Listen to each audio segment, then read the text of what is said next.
Hello again, YouTube. And I want to share a word or two about, my nickel iron cells. This nickel iron battery that's made up of 19 nickel iron cells. I've been using them for a while, and just want to update folks on how they've been performing.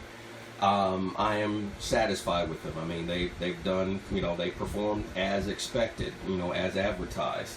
Everything that folks say on the net as far as, the good stuff as far as these batteries, I mean, they just work. They just, they run.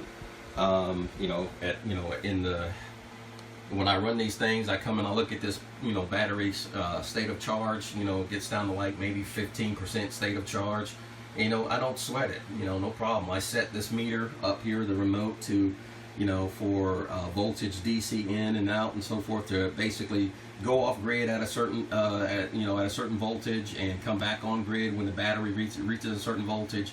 I mean, I get up in the morning, I look, and this thing says like 15% state of charge. I mean, with both of these combined, I don't worry about it, at all. They work, they just run. And these batteries, they do exactly what I want them to do. And the word I'm going to give is I have not been disappointed with them. Yes, I do water more than folks with lead acid batteries, but because I use my batteries pretty hard and I charge them back up pretty hard too. My system will, with this charge controller, will charge these batteries up even on a cloudy day. I mean, it may charge slowly, but they will charge these batteries up to 100%. On a good sunny day, this battery bank will be charged, around 1 o'clock. Completely charged between 1, maybe 1:30, 2 at the most. I'm talking fully charged, ready to be used again. So, in a word, I mean, for off-grid use, and now granted, as I said in an earlier video, I am not truly off-grid. I'm not living off-grid. However, when I flip the switch, here or there, with this control unit, I am off-grid for that, for that brief period of time. And so what I'm saying is, if you're living off-grid, this is just my opinion. That's all, just my opinion based on the fact that yes, I actually own nickel iron cells. If you're living off-grid, I would definitely consider these. I mean, these nickel iron batteries, or nickel iron cells, because I mean, in order to get, these are 200 amp hours, right? This is 200 amp hours, and you might say, well, that's not a lot. Well, actually, that is. I mean, I can run these for at least, if I do it, run some, loads in my home with a bit of common sense. I could run this for at least 8 to 10 hours, no problem. And that's what I do every night. Every night, I mean, this battery bank will run my home for 8 to 10 hours, easy. Because I've tweaked things to get to such a degree where everything just works as I expect it to. So just to say, if you're living off grid, I mean, if you're an off grid person, you're like, we live off grid, we're not playing. I would consider nickel iron batteries. In order to get the benefits of this right here, you would have to actually have a lead acid battery bank that is 1,000 amp hours, because 20% of 1,000 is 200. So you'd have to get 1,000 amp hour battery bank to get the same benefit that you would get with a 200 amp hour nickel iron based battery bank.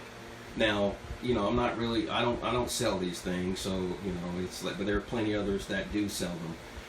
Now, one caveat though, well, a couple of them. If you're a person that don't like to do battery maintenance, and, if the very suggestion of watering your batteries, turns your stomach, then this is not for you. Well, I mean, if you're not, into a lot of system maintenance, or, doing stuff like, this right here, I mean, well, this is definitely not for you. True, nickel iron cells are not cheap. They're not cheap. However, these batteries will outlive me. Okay, they will outlive me. And truly, with these batteries right here, I don't need to buy any more batteries. I truly don't. But I'm going to get some more out of a trade or something like that. But anyway, these cells, they do work. And for off-grid, I'm sorry, you cannot beat these. You can't beat them. I'm serious. You know, people say, well, you know, if you can get the lithium iron batteries, lithium iron phosphate batteries, and they're great. They're awesome.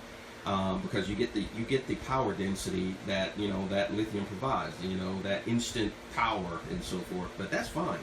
I don't need them because I've got this big capacitor bank that does the exact same thing.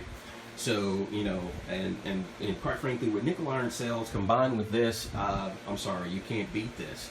For off-grid use, I mean, the fact that you can just turn on your inverter and just go to bed and not worry about damaging your batteries. I mean, as long as you got water in there, you're good to go. You know, there is no overcharging of these things. There's no undercharging of them. I mean, obviously there is, you know, you can abuse them, but for somebody that's essentially serious about their system and, you know, then will take care of their system, you know, I mean, you know, many of us got a huge investment in our, you know, in our solar, you know, with inverters, charge controllers, switches, cables and wires and meters and stuff like that, and batteries and stuff. It's a large investment, so, you know, we're not going to go out there and do anything stupid, you know, with the solar panels. I mean, no, that's not going to happen. So, you know, this is just another investment, really. And, you know, to ask the question, am I satisfied? I think that's pretty obvious. I mean, it's great. These things work. They work as advertised. So for you folks that are off-grid, and I've watched a lot of your videos for people that are truly off-grid, you know, I would consider these. You say, well, they're pretty expensive. Well, if you take your Trojan, you know, 116Ls or RLs or REs or whatever, and you multiply it by the time, you know, by the number of batteries you need to get 200 amp hours of use, I mean complete use, and that means you got to buy a battery bank that's 1,000 amp hours or more, and then you take that price and you multiply it by, you know, 4, you know, I'm saying like 40 years. Let's say hopefully you live for 30 or 40 more years. You know, you multiply that price by, you know, it's like you got to replace these every 10 years. That's why I say 3 or 4. So that's the price tag. And it's either, you know, cry now or cry later as far as, you know, buying them. But again, this is just my opinion. That's all. Everybody's got an opinion. I've got mine. And for you folks that have been wondering about nickel iron cells, whether or not they're worth it or anything like that, I'm here to tell you. I mean, I have no regrets about buying these things. Absolutely none. They have lived up to your expectations. Yes, they come from China, and guess what? They run fine. And for those folks that are saying, well, I don't know, they come from China. Look, folks, when the United States stopped making nickel iron cells, you know, and China and other countries like India, they took up the baton, so to speak, and they continued to make cells. They continued to develop the technology and perfect it. Okay. You know, these cells are not like the original nickel iron cells. I mean, they've changed things. They've probably, you know, added things, taken away things, and so forth. But I'm here to tell you, you know, these cells are good cells. I've read forum information where they just dogged them. And I'm like, man, do you actually own some nickel iron cells? You know, they dogged them. Well, I read this or I read that. Hey, folks, I actually own them and use them every day. So, hey, you know, take it with a grain of salt. You know, you don't have to take my word for it or anything like that. I'm just giving you my opinion. All right, take care, YouTube.